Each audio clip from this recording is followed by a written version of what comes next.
तो दोस्तों आज तारीख हो गई है 18 मार्च 2023 की। साथ ही में दिन है शनिवार का। वहीं हिंदी तारीख है कृष्णा एकादशी और महीना चल रहा है चैत्र का। तो आइए बिना देर किए फटाफट से जानते हैं आज की ताज़ा खबरें और मुख्य समाचार। दोस्तों आज के मुख्य समाचार में पहली बड़ी खबर आ रही है मुस्लिम महिलाओं को संपत्ति में हिस्सा मिलने को लेकर। ताज़ा जानकारी के मुताबिक इस्लाम के शरीयत कानून के तहत पारिवारिक संपत्ति के बंटवारे में मुस्लिम महिलाओं के साथ भेदभाव का आरोप लगाते हुए देश के सबसे बड़े कोर्ट यानी कि सुप्रीम कोर्ट में एक याचिका दायर की गई है। सुप्रीम कोर्ट ने अब इस मामले में दाखिल याचिका पे सुनवाई के दौरान नोटिस जारी किया है। बताया गया सुप्रीम कोर्ट में बुशरा अली नाम की महिला ने अर्जी दाखिल की है और कहा है कि संपत्ति बंटवारे में उन्हें पुरुष सदस्य की तुलना में आधी हिस्सेदारी मिली है और ये भेदभाव है। बताया गया इसी याचिका को देखते हुए अब देश के सबसे बड़े कोर्ट ने इस मामले में नोटिस जारी करके प्रतिवादियों से इस पर जवाब मांगा है, यानी कि इस्लाम के लोगों से। दोस्तों आप नहीं जानते हैं तो आपको बता दें, इस्लाम में जो संपत्ति बंटवारे का कानून है उसमें महिलाओं को पुरुष के मुकाबले आधी संपत्ति मिलती है, यानी कि अगर बाप की दौलत का 100 रुपए भाई को मिलेगा तो बहन को 50 रुपए ही मिलेगा। हालांकि अब इसी शरीयत कानून को लेकर खुद एक मुस्लिम महिला ने देश के सबसे बड़े कोर्ट का दरवाजा खटखटाया है और कहा है कि ये भेदभाव हो रहा है। अब दोस्तों आने वाले दिनों में ये देखना बड़ा ही महत्वपूर्ण रहेगा कि इस पूरे मुद्दे पर इस्लाम के जो मेन लोग हैं वो सुप्रीम कोर्ट को क्या जवाब देते हैं और फिर देश का सबसे बड़ा कोर्ट यानी कि सुप्रीम कोर्ट इस मामले में क्या फैसला सुनाता है। वहीं दोस्तों अगली बड़ी खबर आ रही है नींबू के दाम आसमान छूने को लेकर। दोस्तों गर्मी के शुरू होते ही नींबू के दाम आसमान छूने लगे हैं। बताया गया रिटेल मार्केट में नींबू अब 200 रुपए प्रति किलो बिक रहा है। वहीं रेडी पर 250 ग्राम यानी कि 1 पाउंड नींबू के लिए 50 रुपए तक देने पड़ रहे हैं। आपको बता दें जो बड़े बड़े नींबू होते हैं जिनमें थोड़ा अच्छा रस होता है तो वो 1 पाव में 3 से 4 ही चढ़ रहे हैं, यानी कि रिटेल मार्केट में 50 रुपए में 3 से 4 नींबू ही मिल रहे हैं। बताया गया गर्मी का मौसम शुरू होते ही नींबू की डिमांड बढ़ जाती है, पर दोस्तों इस बार एक और परेशानी ये है कि पीछे से ही नींबू आना कम हो गया है। इसी की वजह से इसके दाम अब आसमान छू रहे हैं। तो दोस्तों अगर आने वाले दिनों में भी नींबू के दाम ऐसे ही रहते हैं तो फिर नींबू से जो चीजें बनती हैं उनके भी दाम बढ़ सकते हैं। शिकंजी के दाम तो कई जगहों पर ऑलरेडी बढ़ गए हैं। वहीं दोस्तों अगली बड़ी खबर आ रही है टिकटॉक के बैन होने को लेकर। ताज़ा जानकारी के मुताबिक चीनी सोशल मीडिया प्लेटफॉर्म टिकटॉक एक बार फिर से विवादों में है। भारत, कनाडा और डेनमार्क के बाद अब ब्रिटेन ने इस शॉर्ट वीडियो प्लेटफॉर्म टिकटॉक पे बैन लगा दिया है। दोस्तों इतनी जानकारी हमने आपको बीते रोज के मुख्य समाचार में भी बताई थी, लेकिन जो फिलहाल ताज़ा खबर आ रही है उसमें ये बताया गया है कि टिकटॉक ऐप को लेकर बढ़ती अंतर्राष्ट्रीय सुरक्षा चिंताओं के बीच न्यूजीलैंड भी टिकटॉक को बैन करने की तैयारी कर रहा है। इसी बीच एक और बड़ी खबर आ रही है कि अमेरिकी प्रशासन ने भी देश में टिकटॉक पर पूरी तरह से प्रतिबंध लगाने की चेतावनी दे दी है। बताया गया अमेरिकी खुफिया एजेंसी FBI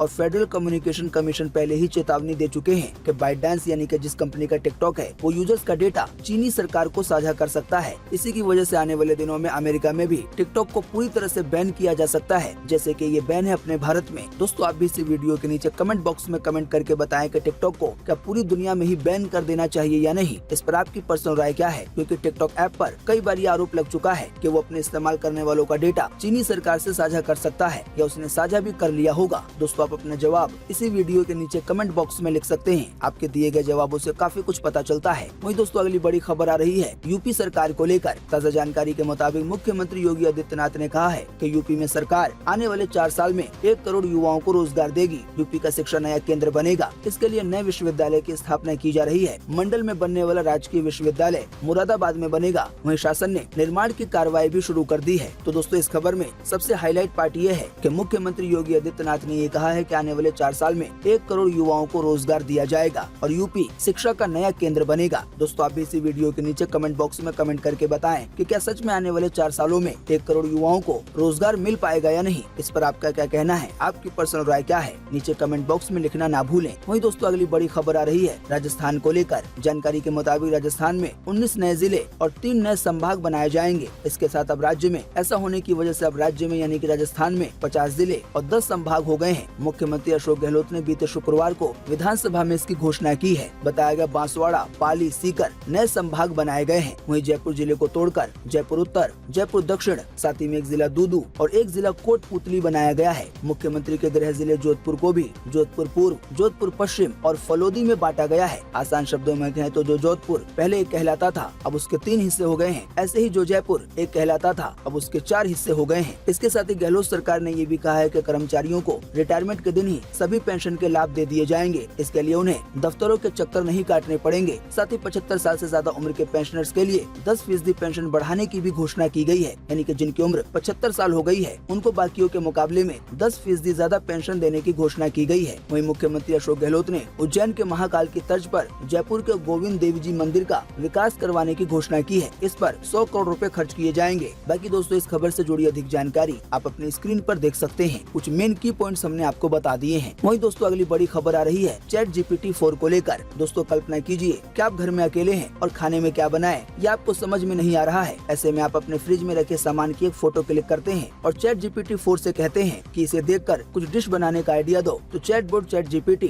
आपको फौरन 2 रेसिपी भेज देगा कि आप इतने सामान से ये बना सकते हैं। आसान शब्दों में कहें तो आपके फ्रिज में या फिर कहीं पर भी सब्जियां रखी हुई हैं, सब्जी को बनाने का सामान रखा हुआ है और आपको समझ में नहीं आ रहा है कि आप कौन सी सब्जी बनाएं, तो आप उन सब्जियों की फोटो खींचकर जैसे ही चैटबॉट से पूछेंगे तो वो आपको खुद ही से बता देगा कि आप उस सामान से कौन कौन सी डिश बना सकते हैं। इसी तरह से बीमार पड़ने पर ये आपको इलाज की भी सलाह देगा और आपका मूड खराब होगा तो आपको जोक सुनाकर हंसाएगा भी। दोस्तों, आपको बता दें, अब ये बातें केवल काल्पनिक नहीं है, बल्कि ChatGPT 4 आसानी से इन कामों को अंजाम दे रहा है। दरअसल अभी हाल ही में बीते 14 मार्च को OpenAI कंपनी ने अपने ChatGPT प्रोडक्ट के नए वर्जन ChatGPT 4 की शुरुआत की थी। बताया गया है ChatGPT का यह नया वर्जन पहले से और ज्यादा एडवांस है और ये आपके सवालों के जवाब और ज्यादा सटीकता से दे रहा है। बताया गया ChatGPT का यह नया वर्जन यानी कि ChatGPT 4 मरीजों और बीमारियों का इलाज बता सकता है। साथ ही में किसी आर्टिकल या किसी रिसर्च पेपर को आपको बिल्कुल ही शॉर्ट में समझा सकता है। यानी कि अगर कोई ऐसी न्यूज है जो आपको समझ में नहीं आ रही है तो ChatGPT 4 आपको बहुत ही शॉर्ट में बहुत कम समय में आपको समझा देगा। वहीं बताया गया, अगर आप खराब मूड में होंगे, हंसना नहीं चाह रहे होंगे, तब भी आपको ChatGPT 4 ऐसे ऐसे जोक सुनाएगा कि आप हंसने पे मजबूर हो जाएंगे। साथ ही में बताया गया ChatGPT का यह नया वर्जन यानी कि ChatGPT 4 परीक्षा में पूछे गए 81% सवालों के सही जवाब दे रहा है। दोस्तों, अगर आप ChatGPT के बारे में नहीं जानते हैं तो आपको बिल्कुल आसान शब्दों में बता दें कि ChatGPT को OpenAI नाम की कंपनी ने बनाया है, जिसमें माइक्रोसॉफ्ट कंपनी ने 82,000 करोड़ रुपए का इन्वेस्ट किया है। माइक्रोसॉफ्ट कंपनी ने ChatGPT को अपने सर्च इंजन बिंग में इनबिल्ट कर दिया है, जिसकी वजह से गूगल खतरा महसूस कर रहा है। असल में ChatGPT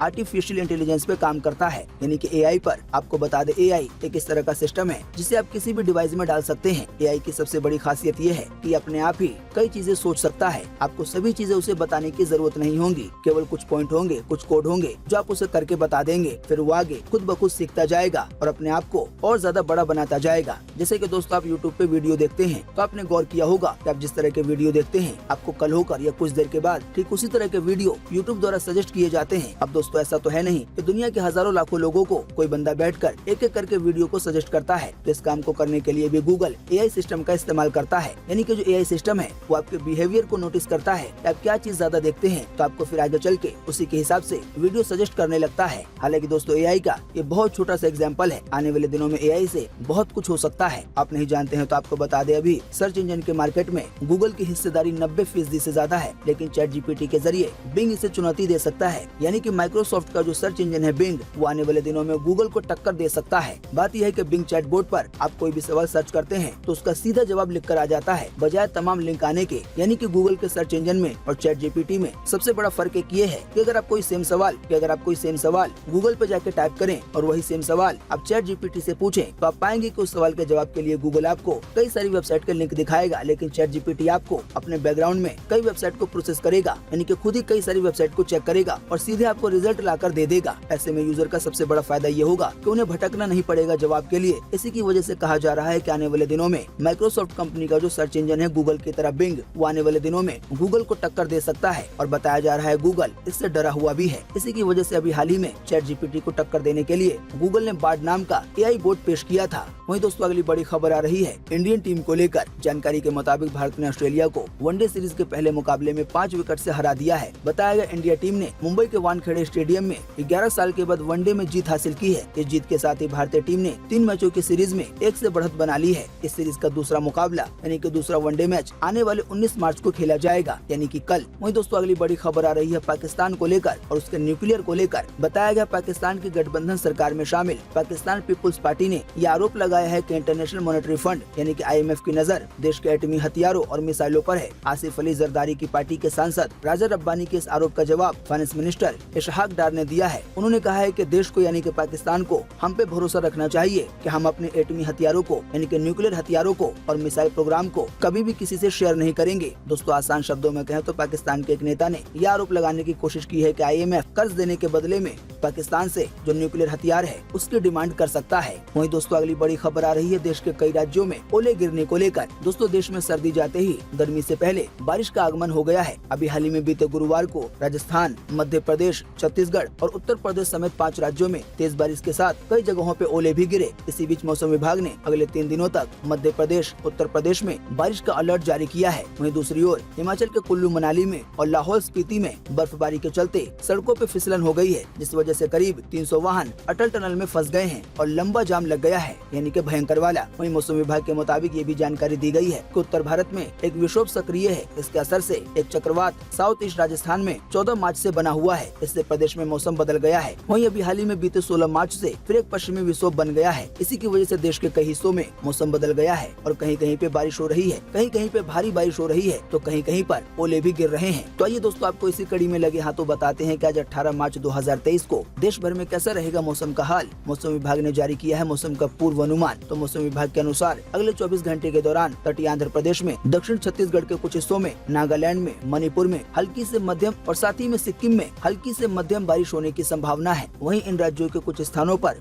भारी बारिश होने की भी संभावना जताई गई है। इसके अलावा भी जम्मू कश्मीर, हिमाचल प्रदेश, उत्तराखंड, बचे हुए पूर्व उत्तर भारत, इसके अलावा बिहार के कुछ हिस्सों में, झारखंड में, पश्चिम बंगाल में, बाकी बचे हुए आंध्र प्रदेश में, तमिलनाडु में और केरल के भी 1-2 स्थानों पर आज हल्की से मध्यम बारिश की संभावना है। इसके अलावा भी पंजाब में, हरियाणा में, दिल्ली में, मध्य प्रदेश में, छत्तीसगढ़ में और राजस्थान में, साथ ही में राजस्थान में और पूर्वी गुजरात में आज हल्की बारिश की संभावना है। तो दोस्तों, अभी हमने आपको बारिश को लेकर जिन भी राज्यों के नाम बताए हैं, उनको छोड़कर आज पूरे देश में मौसम सूखा बने रहने की संभावना है। वहीं दोस्तों, अगली बड़ी खबर आ रही है एक अमानवीय हरकत को लेकर। बताया गया भाई अपनी बहन के शव को लेकर 5 किलोमीटर दूर थाने पे पहुंचा, वो भी बाइक से, जहां पर उसने ये जानकारी दी कि उसकी बहन ने खुद ही अपनी जान ले ली है। साथ ही उसने अस्पताल प्रबंधन की भी शिकायत की। अभी तक जो जानकारी आई है उससे ये पता चला है कि लड़की इंटर यानी कि 12वीं में पढ़ती थी और फेल होने के डर से उसने अपनी जान खुद ही ले ली, अभी बीते गुरुवार शाम को। वहीं दोस्तों, अगली बड़ी खबर आ रही है ममता बनर्जी और अखिलेश यादव को लेकर। जानकारी के मुताबिक पश्चिम बंगाल की सीएम ममता बनर्जी और समाजवादी पार्टी के सुप्रीमो यानी कि अखिलेश यादव ने बीजेपी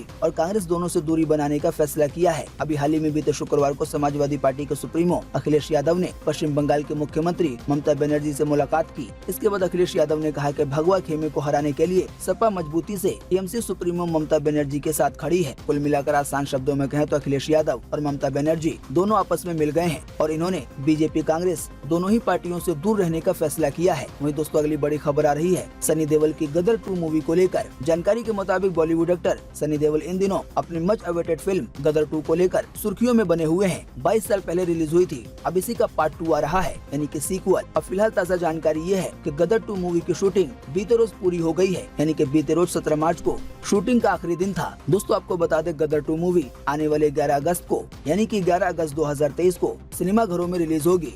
वहीं दोस्तों, अगली बड़ी खबर आ रही है हिमाचल प्रदेश में कांग्रेस सरकार के पहले बजट को लेकर। जी हां, हिमाचल प्रदेश के मुख्यमंत्री अभी हाल ही में बीते शुक्रवार को विधानसभा में अपना पहला बजट पेश किया। बताया गया ये बजट 53,413 करोड़ रुपए का था और इस बजट को पेश करने के लिए 2 घंटे 17 मिनट का लंबा भाषण भी दिया गया। बजट में कुछ बड़े ऐलान किए गए हैं, कुछ बड़ी घोषणाएं की हैं। पहली बड़ी घोषणा ये है कि अलग अलग सरकारी विभागों में 30,000 फंक्शनल पदों को भरा जाएगा। जाहिर बात है, इसकी वजह से आने वाले दिनों में हिमाचल प्रदेश में 30,000 लोगों को सरकारी नौकरी मिल सकती है। वहीं बताया गया शराब की हर बोतल पर 10 रुपए का काऊ सेस लगेगा। बताया गया इसकी वजह से सरकार को 100 करोड़ रुपए की सालाना इनकम होगी। साथ ही बताया गया शराब ठेकों की नीलामी से सोलन में 32% आय बढ़ेगी, वहीं कुल्लू में 40%, हमीरपुर में 23%, ऐसे ही कई और जगहों पे फायदा होगा। साथ ही बताया गया है सभी 68 विधानसभा क्षेत्रों में डे बोर्डिंग स्कूल खुलेंगे। इसके लिए 300 करोड़ रुपए खर्च किए जाएंगे। वहीं मजदूरों की न्यूनतम दिहाड़ी 25 रुपए बढ़ाई गई है। पहले जो 350 रुपए मिलते थे, अब वो 375 रुपए हो गए हैं, यानी कि हिमाचल प्रदेश में मजदूरों को कम से कम 375 रुपए देना ही होगा। साथ ही बताया गया बेसहारा पशुओं की सूचना देने के लिए सरकार एक ऐप तैयार कर रही है।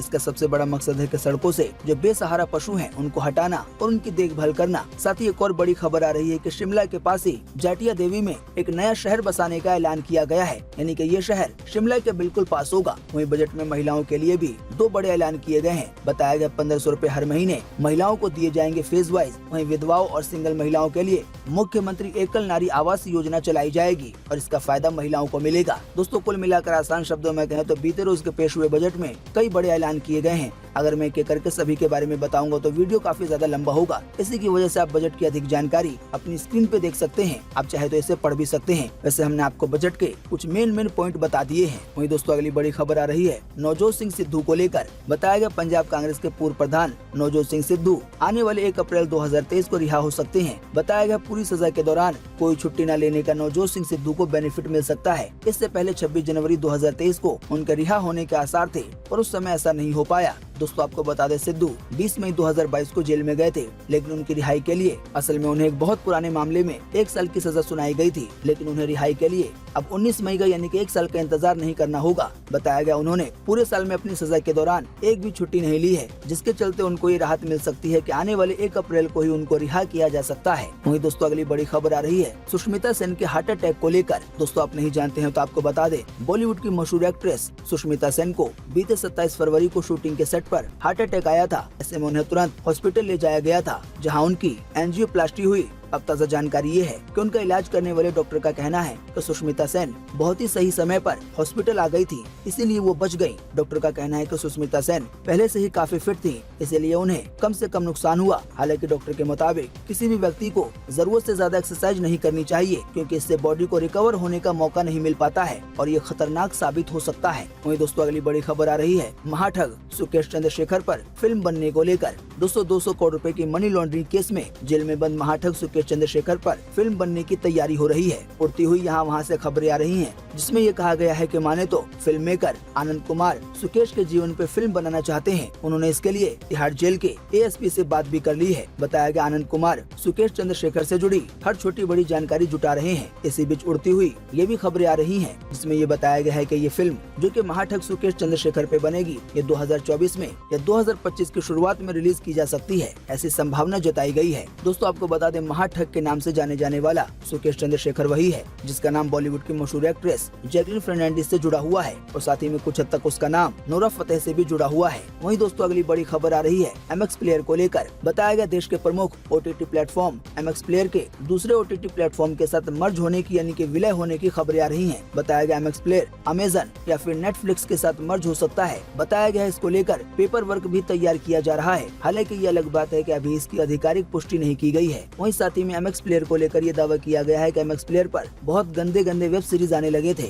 इसी की वजह से यानी कि वल्गर कंटेंट की वजह से MX प्लेयर को नुकसान हुआ है और आज ये नौबत आ गई है कि उसको किसी और OTT प्लेटफॉर्म में मर्ज होना पड़ सकता है। वहीं दोस्तों अगली बड़ी खबर आ रही है देश की पहली CNG sub compact SUV car को लेकर। जी मारुति सुजुकी ने अपनी सबसे पॉपुलर SUV ब्रेजा का CNG वर्जन लॉन्च कर दिया है। आपको बता दें, ये कार देश का पहला सब कॉम्पैक्ट SUV है जो फैक्ट्री फिटेड CNG किट से लैस है। कंपनी का दावा है कि ये कार CNG फ्यूल पर 25.5 किलोमीटर का माइलेज देगी, यानी कि 1 किलो CNG में ये 25 किलोमीटर से ज्यादा चलेगी, ऐसा कंपनी का दावा है। बताया गया SUV कार की शुरुआती कीमत 9,14,000 रूपए है और इसके लिए बुकिंग भी शुरू हो गई है। वहीं दोस्तों अगली बड़ी खबर आ रही है दिल्ली के LG और दिल्ली के मुख्यमंत्री को लेकर। जानकारी के मुताबिक दिल्ली में उपराज्यपाल यानी कि LG और मुख्यमंत्री की राजनीतिक लड़ाई हमेशा चर्चा में रहती है, लेकिन बीते शुक्रवार को एक ऐसा नजारा देखने को मिला जो शायद अभी तक देखने को नहीं मिला था। जानकारी के मुताबिक LG विनय कुमार सक्सेना ने बजट सत्र के दौरान अरविंद केजरीवाल की खूब तारीफ की। वहीं मुख्यमंत्री ने भी पुराने गिले शिकवों को भुलाकर LG के लिए सम्मान की कई बातें कह डाली। उपराज्यपाल यानी कि दिल्ली के LG ने सदन को संबोधित करते हुए कहा कि इसमें कोई शक नहीं है कि पिछले कुछ दिनों में बोलने की कुछ मर्यादाएं टूटी हैं, लेकिन इससे संबंध नहीं टूट सकते। कई बाधाओं के बाद भी केजरीवाल सरकार ने अच्छे काम किए हैं। मैं एक बात कहना चाहता हूं जो एक पेड़ ने हवा के लिए कही है कि वो मेरे पत्ते रोज गिराती है और उससे मेरा रिश्ता कभी खत्म नहीं होता। वहीं दोस्तों अगली बड़ी खबर आ रही है जेल में कैद गैंगस्टर लॉरेंस बिश्नोई के एक नए बयान को लेकर। बताया गया जेल के अंदर से ही गैंगस्टर लॉरेंस बिश्नोई ने अपनी जबान फिर से खोली है और ये कहा है कि मैं जिस दिन सलमान खान को मारूंगा उस दिन ही गुंडा बनूंगा। वहीं दोस्तों अगली बड़ी खबर आ रही है मनीष सिसोदिया के रिमांड को लेकर। जानकारी के मुताबिक दिल्ली शराब नीति केस में राउज एवेन्यू कोर्ट ने बीते शुक्रवार को मनीष सिसोदिया की रिमांड 5 दिन के लिए और बढ़ा दी है। बताया गया मनीष सिसोदिया को 22 मार्च तक ईडी की कस्टडी में रहना होगा। हालांकि जांच एजेंसी ने कोर्ट से 7 दिन की कस्टडी मांगी थी, पर कोर्ट ने 5 दिन की ही कस्टडी दी है। वहीं दोस्तों अगली बड़ी खबर आ रही है S3N2 वायरस को लेकर। जानकारी के मुताबिक दिल्ली सरकार के स्वास्थ्य मंत्री सौरभ भारद्वाज ने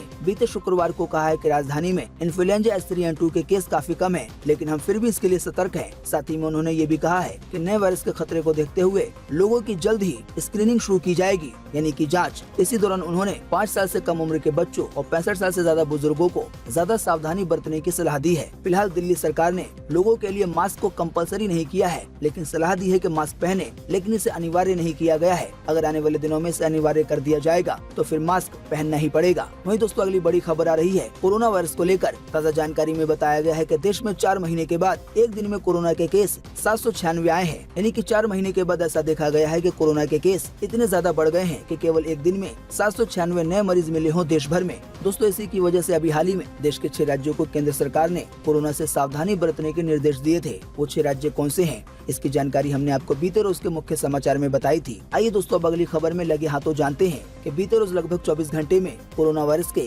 कितने नए केस मिले हैं। सीधे भारत सरकार की वेबसाइट की ओर से। तो भारत सरकार की अपनी वेबसाइट mygov.in के अनुसार बीते रोज लगभग 24 घंटे में 796 नए मरीज मिले हैं कोरोना वायरस के। हालांकि अच्छी बात ये रही कि इसी दौरान 388 लोग कोरोना वायरस से ठीक भी हुए हैं। हालांकि साथ ही में परेशानी की खबर ये भी आ रही है कि बीते रोज लगभग 24 घंटे में कोरोना के कारण 5 लोगों की जान भी गई है देश भर में। वहीं अगर बात की जाए एक्टिव केसेस की, तो ये एक्टिव केसेस दिन पर दिन अब बढ़ते जा रहे हैं। अभी एक्टिव केसेस की संख्या 5026 है। आपको बता दें ये वो संख्या है, यानी कि अब अपने देश में कोरोना वायरस के इतने मरीज हो गए हैं जिनका इलाज चल रहा है। वहीं दोस्तों अगली बड़ी खबर आ रही है राहुल गांधी को लेकर। दोस्तों लोकसभा में 5वें दिन की कार्यवाही शुरू होने के 20 मिनट के बाद ही खत्म हो गई। असल में सदन में नारेबाजी के चलते अध्यक्ष ओम बिरला ने लोकसभा को सोमवार तक के लिए स्थगित कर दिया है। बात यह है कि लोकसभा में कांग्रेसी सांसद राहुल गांधी को बोलने दो के नारे लग रहे थे, जबकि बीजेपी पिछले 4 दिन से राहुल गांधी के कैम्ब्रिज वाले बयान पे माफी मांगने की मांग कर रही है। असल में अभी हाल ही में विदेश जाकर राहुल गांधी ने ये आरोप लगाया था कि उन्हें संसद में बोलने नहीं दिया जाता है। इसी की वजह से बीजेपी ये मांग कर रही है कि वो अपने इस बयान पे माफी मांगे। हालांकि कांग्रेस ये नारे लगा रही है कि राहुल गांधी को बोलने दो। इसी की वजह से लोकसभा की 5वें दिन की कार्यवाही 20 मिनट के बाद ही स्थगित कर दी गई। वहीं दोस्तों अगली बड़ी खबर आ रही है छत्तीसगढ़ में अब थर्ड जेंडर को भी पेंशन मिलने को लेकर। जानकारी के मुताबिक देश के छत्तीसगढ़ में पहली बार थर्ड जेंडर के लोगों को पेंशन दी जाएगी। समाज कल्याण विभाग की ओर से अभी तक कुछ बुजुर्गों, दिव्यांग, इसके अलावा जो बौने हैं या जो विधवाएं हैं उनको पेंशन दी जा रही थी, लेकिन अब राज्य सरकार ने थर्ड जेंडर वालों को भी पेंशन देने का फैसला किया है और ऐसे 3000 से ज्यादा लोगों की पहचान की गई है जो थर्ड जेंडर है, यानी कि ना तो ये पुरुष है और न ही महिला है। वहीं दोस्तों अगली बड़ी खबर आ रही है हनुमान चालीसा पाठ को लेकर। जानकारी के मुताबिक बिहार विधानसभा के बजट सत्र की कार्यवाही बीते शुक्रवार को हंगामे के साथ शुरू हुआ और हंगामे पर ही खत्म हुआ। विधानसभा की कार्यवाही शुरू होते ही हत्या में नाम आने पे भाजपा ने मंत्री इजराइल अंसारी की बर्खास्तगी की मांग की। भाजपा विधायकों ने सदन में ही हनुमान चालीसा का पाठ करना शुरू कर दिया। वहीं इसकी टक्कर में विपक्षी विधायक तालियां बजाकर वो भी हनुमान चालीसा का पाठ करने लगे। इस पर विधानसभा के बाहर हनुमान चालीसा के पाठ के सवाल पर पूर्व सीएम जीतन राम मांझी ने कहा कि हम तो रामायण को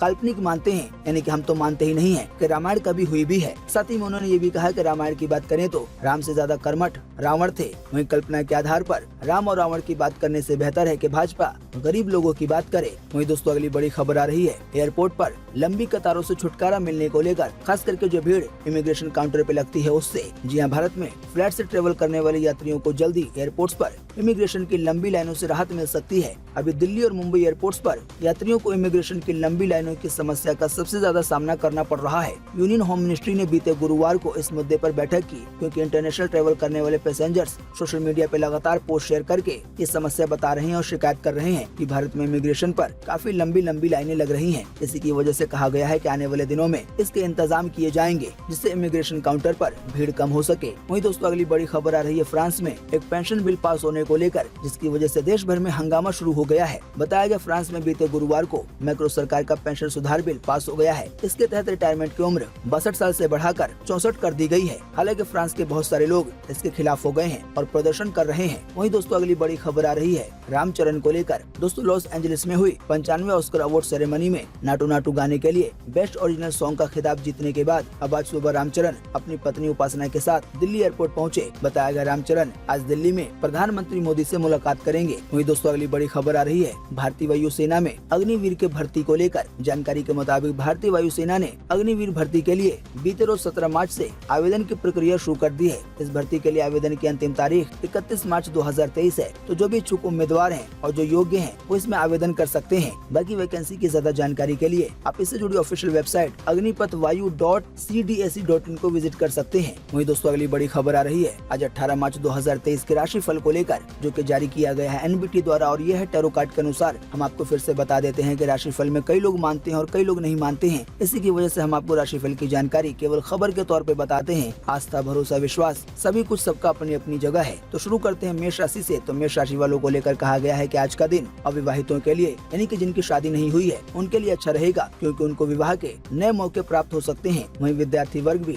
आज अच्छा प्रदर्शन करेंगे। वहीं कहा गया आज आपको करियर से जुड़े कई शानदार मौके मिल सकते हैं। बताया गया आज किस्मत आपका साथ देगी। वहीं वृष राशि वालों को लेकर कहा गया है कि आज का दिन आपके लिए मिला जुला रहेगा और आपको हर मामले में मिले जुले परिणाम प्राप्त हो सकते हैं। आज के दिन धन के मामले में थोड़ा हिसाब से खर्च करें और कुछ पैसे आगे भी बचा के रखें। वहीं मिथुन राशि वालों को लेकर कहा गया है कि आज का दिन आपके लिए सुखद है और प्रेम संबंधों में आपको सफलता प्राप्त होगी। परिवार में कुछ लोगों के साथ आपका मन मुटाव हो सकता है। संभावना है कि आज आपकी बात को उतनी तवज्जो ना मिले जितना आप चाहते हैं। वहीं कर्क राशि वालों को लेकर कहा गया है कि आज का दिन आपके लिए जीविका क्षेत्र में लाभ के अच्छे अवसर उपलब्ध कराने वाला हो सकता है। वहीं सिंह राशि वालों को लेकर कहा गया है कि आज का दिन आपके जीवन में सफलता के योग लेकर आ रहा है। कोई महत्वपूर्ण काम सार्थक होने के योग है। जीवन साथी का भावनात्मक सहयोग प्राप्त होगा। वहीं किसी बाहरी व्यक्ति या बाहरी स्थान से लाभ हो सकता है। वहीं कन्या राशि वालों को लेकर कहा गया है कि आज के दिन आप काफी व्यस्त रहेंगे, यानी कि बिजी। आज आप परिवार में किसी की बीमारी को लेकर भाग दौड़ कर सकते हैं। वहीं तुला राशि वालों को लेकर कहा गया है कि आज आपके लिए दिन बहुत शुभ नहीं है।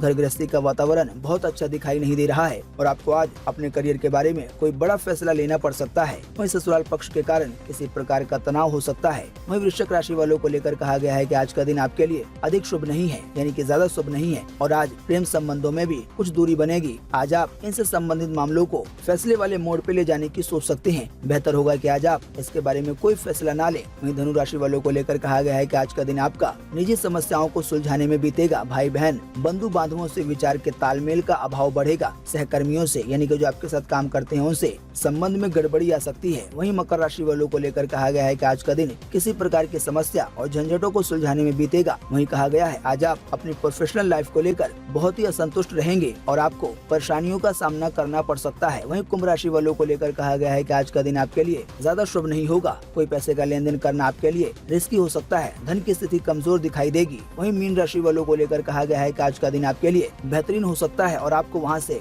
लाभ हो सकता है जहां से आपको उम्मीद नहीं है। रिस्क लेने की कोशिश की जा सकती है पर लक्ष्य को लेकर काफी गंभीरता नहीं रहेगी, इसलिए कुछ परेशानियों का सामना करना पड़ सकता है। उम्मीद करते हैं इससे आपको काफी कुछ जानकारी मिली होगी। हम बस इसके बदले में आपसे इतना ही चाहते हैं कि आप इस वीडियो को लाइक कर दें और शेयर कर दें, क्योंकि आपका लाइक और शेयर करना ही होता है हमारी मेहनत का फल। वीडियो देखने के लिए आपका बहुत बहुत धन्यवाद। Thanks for watching.